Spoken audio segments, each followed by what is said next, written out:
Hello दोस्तों, मैं हूं दिनेश के वोरा। न्यूज़ टाइम पर आपका बहुत बहुत स्वागत है। दोस्तों, टॉक शोज की श्रृंखला में विद्वानों को आमंत्रित किया जाता है। विभिन्न विषयों के ऊपर, ज्वलंत विषयों के ऊपर बातचीत होती है। आज जो विद्वान हमारे साथ मौजूद हैं, वो पहले भी हमारे शो में आ चुके हैं और एक तरह से कहा जाए तो एक पॉलिटिकल एनालिस्ट होने के नाते, हालांकि उनके गुण तो बहुत ज़्यादा हैं, लेकिन फिलहाल मैं उनको एक विश्लेषक के तौर पर देख रहा हूं इस कार्यक्रम के दौरान। तो श्री कार्तिकेय बत्रा जी, स्वागत है आपका। नमस्कार सर। श्री कार्तिकेय बत्रा हमारे साथ अमेरिका से जुड़ रहे हैं, जहां पर वो एक रिसर्च स्कॉलर हैं और जिंदल यूनिवर्सिटी में प्रोफेसर भी रह चुके हैं, अभी भी जुड़े हुए हैं।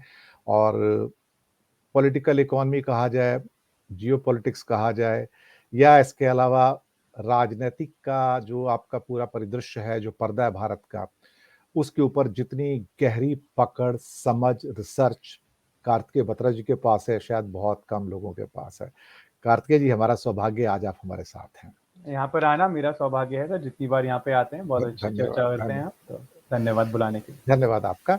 और इस ऑड आवर से मैंने आपको परेशान किया अमेरिका में, तो वहाँ तो इस समय गहरी रात है। तो उत्तर प्रदेश में क्या कहूँ, अब गहरी रात है या उजाला होने को है। बहुत कुछ हो रहा है। योगी जी का रथ भी चल पड़ा है, साथ में प्रधानमंत्री और अमित शाह भी बहुत जोर शोर से रणनीति बनाने में लगे हैं।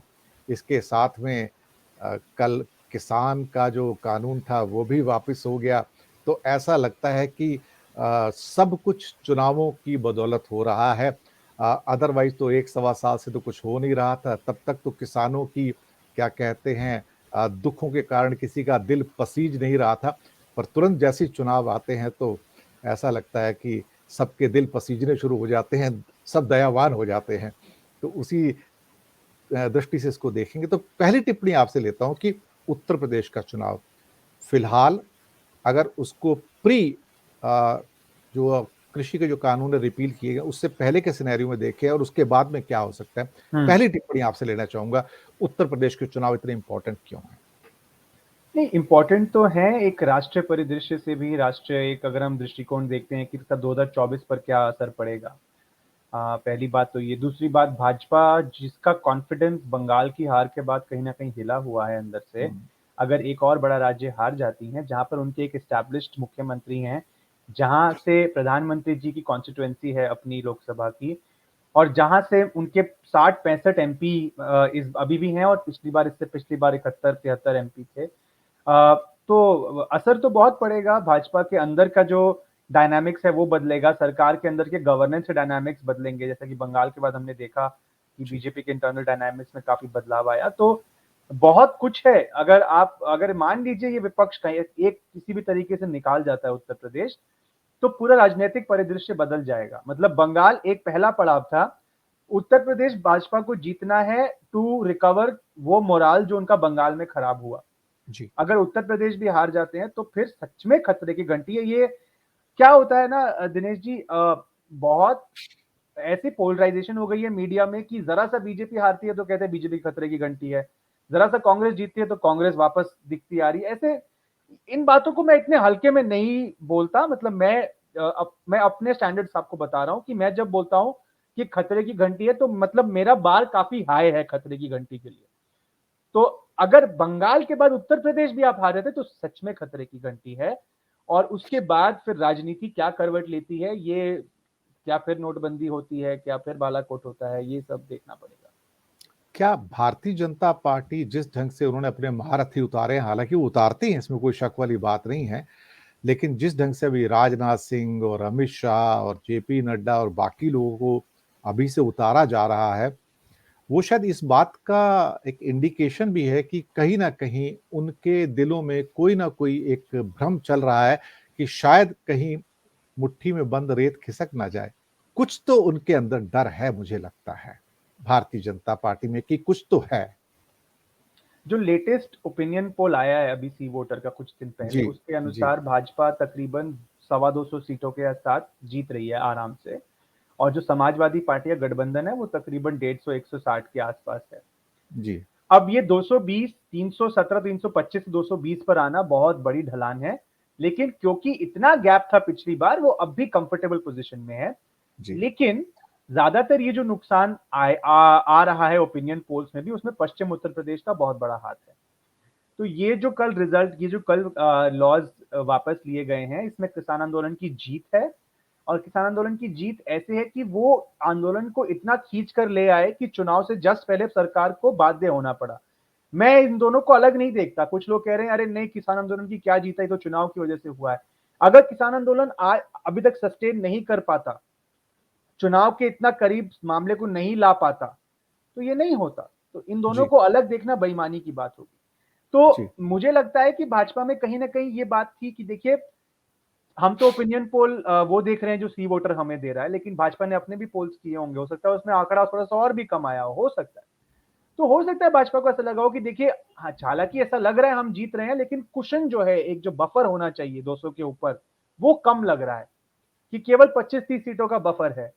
आगे जाके इधर उधर कुछ उलट पलट हो गया तो मामला बहुत करीब ना हो जाए बिहार की तरह। तो इस वजह से मुझे लगता है कि उस मार्जिन को बढ़ाने के लिए ये स्ट्रैटेजी अपनाई गई है।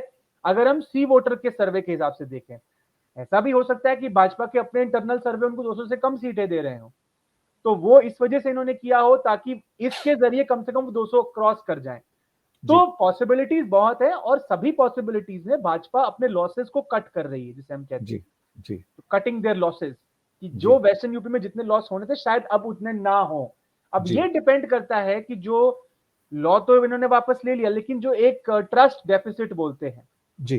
कि कितना भरोसा है दोनों पार्टियों का आपस में, वो अब इस पर निर्भर करेगा। और आगे क्या किसान आंदोलन इन मुद्दों को और मुद्दों को उठाकर आगे बढ़ पाता है, और ऐसे ही किसान जागरूकता को बनाए रखता है उस इलाके में, ये इस पर निर्भर करेगा। बिल्कुल आपने सही कहा और सी वोटर का सर्वे वोट परसेंटेज के ऊपर भी काफ़ी फ़र्म है, जहाँ पर 38 और 40% के बीच में भारतीय जनता पार्टी को दिखाया जा रहा है और जो क्लोज़ेस्ट जो एसपी हैं, वो 30% के आसपास हैं। जी, बिल्कुल। सी वोटर अब ये भी मानना शुरू हो गए हैं कि it's now two horse race basically. अब फर्स्ट एंड सेकंड जो है वो एसपी और बीजेपी ही है, बाकी थर्ड एंड फोर्थ के जो माइनर स्पॉट्स हैं उसके लिए अब कांग्रेस और बीएसपी आपस में लड़ रहे हैं। ये भी बात अब बिल्कुल, लगभग बिल्कुल, बिल्कुल, कंफर्म हो बिल्कुल, चुकी है। बिल्कुल। एक मुद्दा इसमें निकल के आता है कि जहाँ पे मैंने सी वोटर को सुना है, कई प्रोग्राम्स में आए हैं उनके एक्सपर्ट्स जो हैं और हमारे प्रोग्राम्स में भी आ चुके हैं वो, उनका ये कहना है कि देयर इज ए डिस्टिंक्ट क्या कहते हैं पॉसिबिलिटी कि बीजेपी खिसक कर 34-35 पे आ जाए और 4-5% का स्लाइड हो जाए। लेकिन यहाँ से एसपी का जो एक अपग्रेडेशन है 34-35 तक, वो आसान नहीं होगा, बिल्कुल, क्योंकि एसपी के जो कमिटेड वोट्स हैं उसके पास अब आ चुके हैं। अब बिल्कुल। उसको जो क्या कहते हैं ना, कुछ ऐसे वोट जो फ्लेक्सिबल वोट्स होते हैं फ्लोटिंग वोट उनको जो होता है। गार्नर हाँ जी, करता है, हाँ जी, फ्लोटिंग वोट्स होते हाँ हैं जी, जो हाँ जी। कहीं भी जा सकते हैं। आपको क्या लगता है कि जो एसपी को इस टाइम जो अपस्विंग मिल रहा है, क्या वो उसको आने वाले महीनों में बदलते हुए परिदृश्य के अंदर सस्टेन कर पाएंगे? एसपी अपस्विंग पे तो है, इसमें तो कोई शक नहीं है। बिल्कुल है, लेकिन ना, जैसा कि आपने बिल्कुल बहुत अच्छे से आपने बताया, मुझे कुछ इसमें जोड़ने की ज़रूरत ही नहीं है, कि एसपी का जो अपस्विंग आ रहा था वो प्लेटो कर गया है। ये ओपिनियन पोल बता रहा है कि जी, 30-31 पर आके अटक गया है।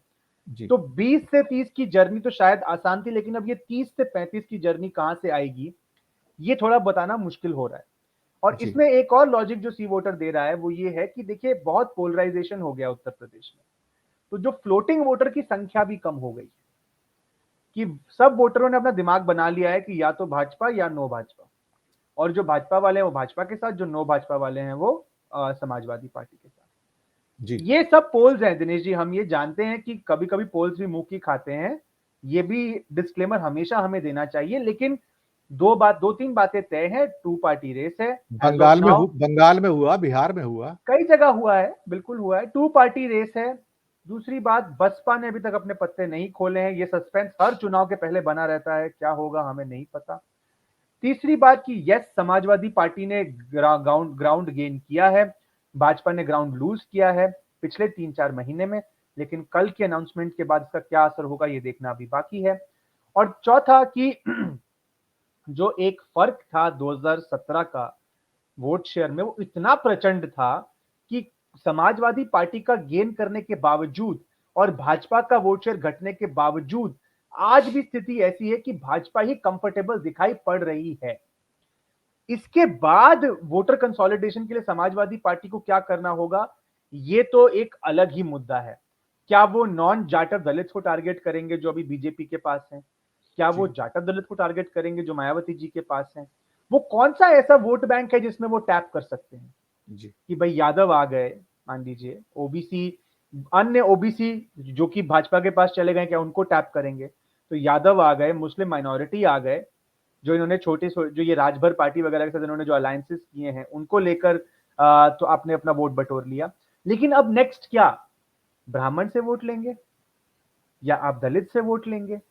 आप क्या नॉन यादव ओबीसी से और वोट लेने की कोशिश करेंगे? तो ये एक्सपैंड कर सकते हैं, लेकिन इनमें से कोई भी इजी नट टू क्रैक नहीं समझ में आ रहा है जी, कि क्योंकि एक बहुत बड़ा वोटर था जो पिछले चुनावों में, मैं 2012 को बताता हूं कि 10% वोट अन्य को जाता था, अन्य पार्टियों को। लेकिन भाजपा के आने के बाद वो अन्य का आंकड़ा बहुत कम हो गया, तो वो फ्लोटिंग वोटर भी खिसक कर भाजपा के पास है काफी हद तक। जी, जी, और जो चुनाव 2007-2012 तक 25-30% का होता था कि जिसका 30% आ गया वो बाजी मार गया, वो अब 40% का हो गया। जी, और भाजपा के पास अब ये गिरने के बाद भी अगर 38-40 है और वो 35 भी आ जाते हैं, तो वो गेन किसको होगा, ये भी एक बड़ी बात है। जी, मान लीजिए उनका जो लॉस है वो दलित दलित समाज से आता है, तो क्या वो वोट मायावती जी को पड़ेगा या समाजवादी पार्टी को पड़ेगा? मायावती जी को पड़ेगा। जी, अगर वो लॉस ब्राह्मण कम्युनिटी से आता है, तो क्या ब्राह्मण कांग्रेस की तरफ जाएंगे या समाजवादी पार्टी की तरफ जाएंगे? जी, तो ये बहुत सारे पेच हैं इसमें, और जमीन पे जाए बिना इससे ज्यादा हम नहीं स्पेकुलेट कर सकते, और हम स्पेकुलेट कर भी नहीं रहे हैं। हम बस आपको बता रहे हैं, दर्शकों को ये बता रहे हैं कि बहुत तरीके से आप इसको बुन सकते हैं, जी, और हम आपको अलग अलग रास्ते बता रहे हैं, लेकिन हम ये बता रहे हैं कि हर रास्ता अपने तरीके से जटिल है समाजवादी पार्टी के लिए। जी, लेकिन जैसा कि मैंने कहा, पोल्स गलत भी हो सकते हैं। कल को समाजवादी पार्टी कोई ऐसी अनाउंसमेंट लेके, 2012 में मुझे याद है दो अनाउंसमेंट बहुत कारगर साबित हुई थी, एक अनएम्प्लॉयमेंट का भत्ता और एक जो जी, लैपटॉप देने की बात हुई थी। जी, तो क्या समाजवादी पार्टी कोई ऐसा गेम चेंजिंग अनाउंसमेंट करती है? जी। अभी तक चंद्रशेखर रावण का भी कुछ समझ में नहीं आ रहा है, जहां नहीं, तक नहीं मुझे है, मुझे नहीं है, समझ है। बिल्कुल, बहुत तो वो, कन्फ्यूज़्ड है वो। अगर वो आ जाते हैं इस अम्ब्रेला में, तो क्या उनके साथ दलित वोट आएगा समाजवादी पार्टी को? बहुत जी, सारे मूविंग पार्ट्स हैं दिनेश जी, इसीलिए तो अब रोचक है ना ये चुनाव।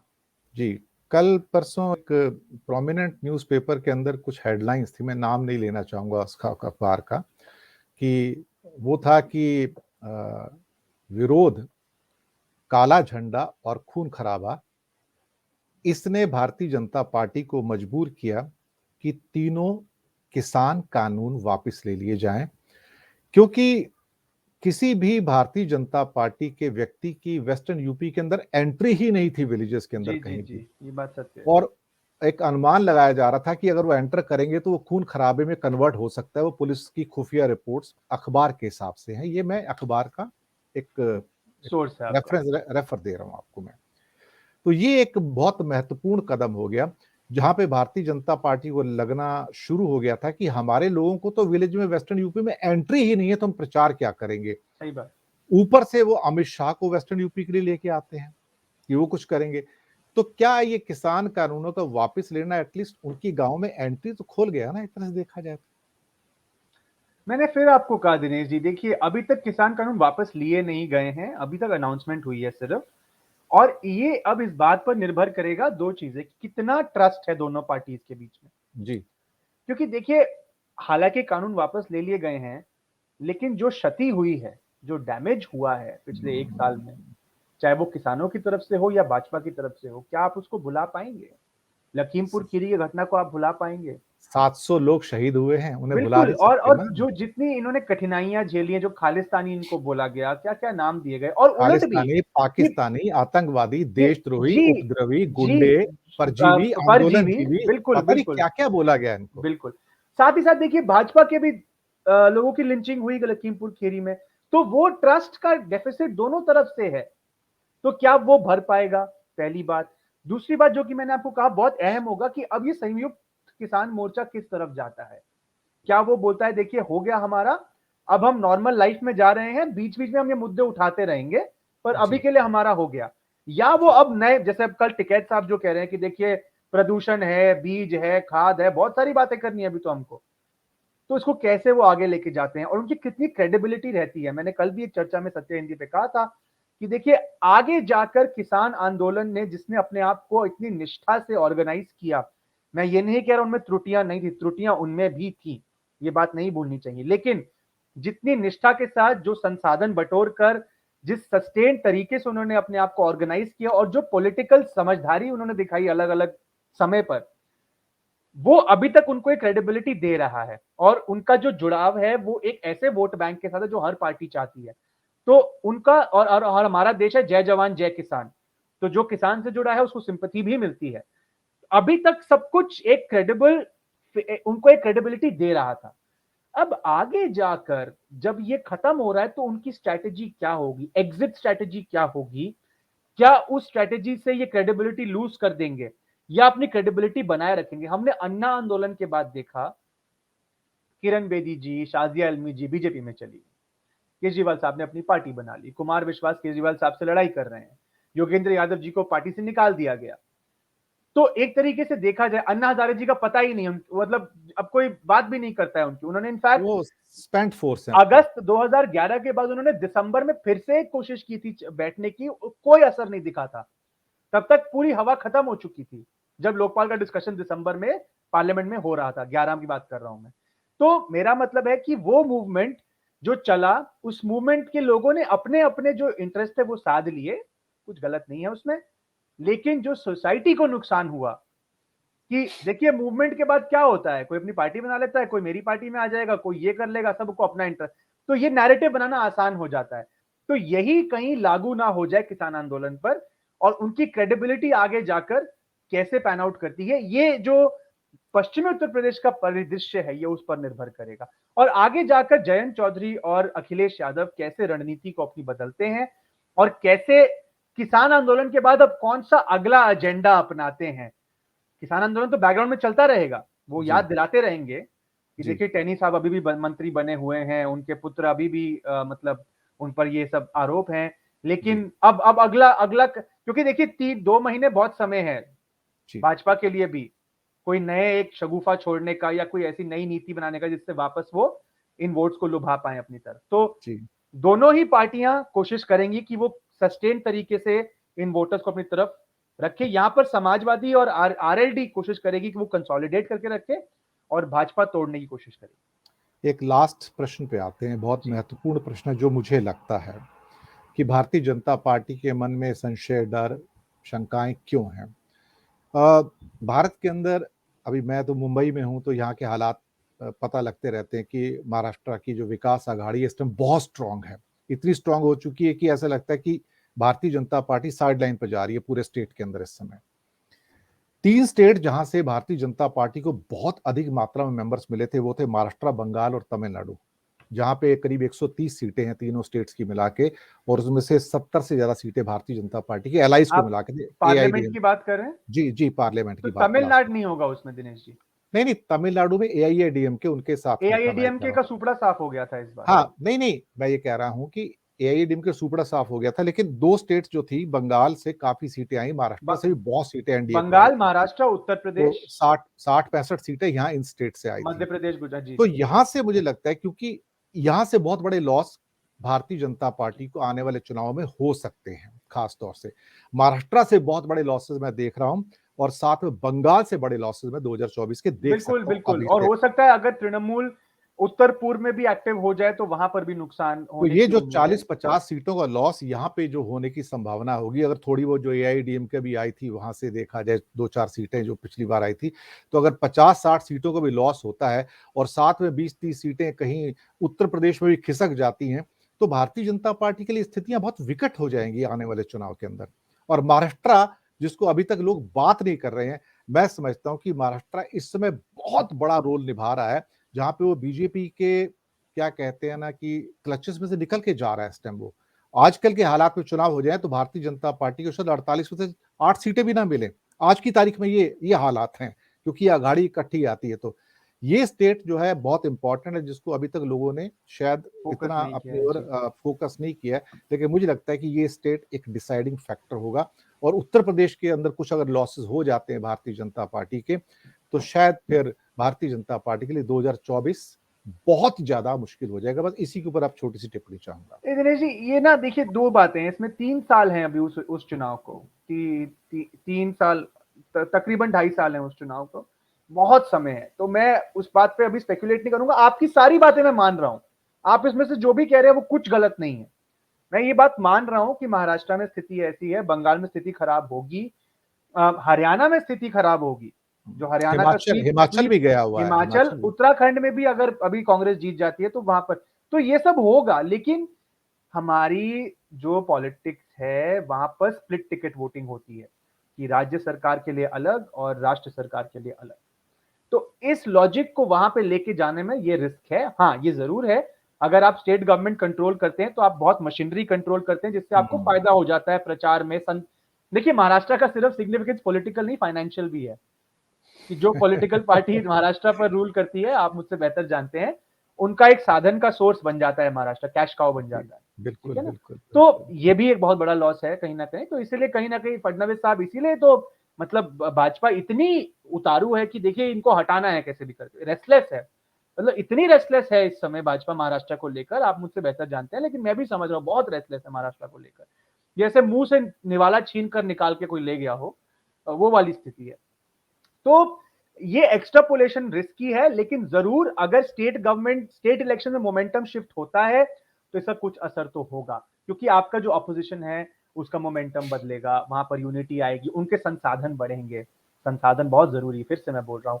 हम ये बात, जैसे कि महाराष्ट्र पर हम बात नहीं करते, हम ये बात भी नहीं करते कि भाजपा के पास जितना पैसा इस समय है, विपक्ष की सारी पार्टियां भी अगर आप मिला दे तो मुझे लगता है उतना नहीं होगा। नहीं नहीं है, नहीं है, तो नहीं है। विपक्ष को, और ये हमारी राजनीति का एक कड़वा सच है कि राज्य सरकारों के जरिए ही आपकी फंडिंग आती है पार्टियों की। इसको मैं बोलने में मुझे कोई मतलब हिचकिचाहट नहीं है, क्योंकि वरना हम सब जानते हैं कि पॉलिटिकल फंडिंग की क्या स्थिति है हमारे देश में। तो ये भी एक सिरा है जिसको हम नहीं भूल सकते। बिल्कुल।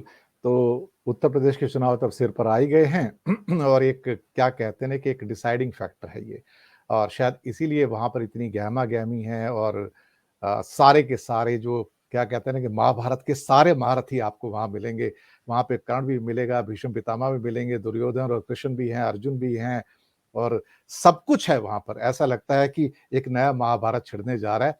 उसका अंत क्या होगा अभी से कहना बड़ा मुश्किल है, और हमारे कार्तिकेय देश व्रत में में दिनेश जी, महाभारत खत्म नहीं होती, हर साल कोई ना कोई महाभारत शुरू होता है। चुनाव हर साल होते तो ये महाभारत है उत्तर हैं। प्रदेश का ये जो है। बिल्कुल सही बात। तो देखते हैं अभी ऊँट किस करवट बैठता है। फिलहाल चीज़ें थोड़ी-सी फ्लूइड हैं, और फ्लूइड, बिल्कुल, दैट्स अ वेरी अभी good way of putting it, it's very fluid, हाँ, करेक्ट। अभी थोड़ी-सी चीज़ें फ्लूइड हैं। आने वाले दिनों में बहुत तीव्र गति से कई डिसीज़न और हो सकते हैं, जिसकी मैं अपेक्षा कर रहा हूँ। राजनीतिक डिसीज़न होंगे वो, और जिसमें एक डिसीज़न हो सकता है जहाँ पर पीछे बात निकल कर आई थी, किसानों की जो निधि है वो डबल की जा सकती है वहाँ पर। तो वो एक हो सकता है। अल्टीमेटली पैसा तो मिडल क्लास ने देना है, और वहाँ से निकाल के वहाँ देना है, तो इसमें दिनेश जी राजनीतिक पार्टियों को महंगाई का भी रोल होगा, देखेंगे। बहुत, देखिए, बहुत इंटरेस्टिंग होगा ये चुनाव, बहुत इंटरेस्टिंग होगा। हाँ, कि एक फैक्टर नहीं है, महँगाई भी है और बेरोज़गारी भी है उसमें। बेरोजगार, एक आर्थिक मैनेजमेंट इन जनरल जी। जी, बिल्कुल, बिल्कुल। तो देखते हैं क्या होता है, भारत की जनता क्या सोचती है और उत्तर प्रदेश की जनता क्या सोचती है। इन्हीं शब्दों के साथ कोई आखिरी बात करना चाहेंगे आप? नहीं, बस इतना कहूंगा अपने दर्शकों से कि हवा में बात करना ज्यादा आसान होता है, लेकिन मेरी सबसे ये विनती है कि तथ्यों को एक बार ध्यान से पढ़ें। तथ्य आपसे बात करना चाहते हैं, लेकिन कभी कभी हम अपने कान बंद कर लेते हैं।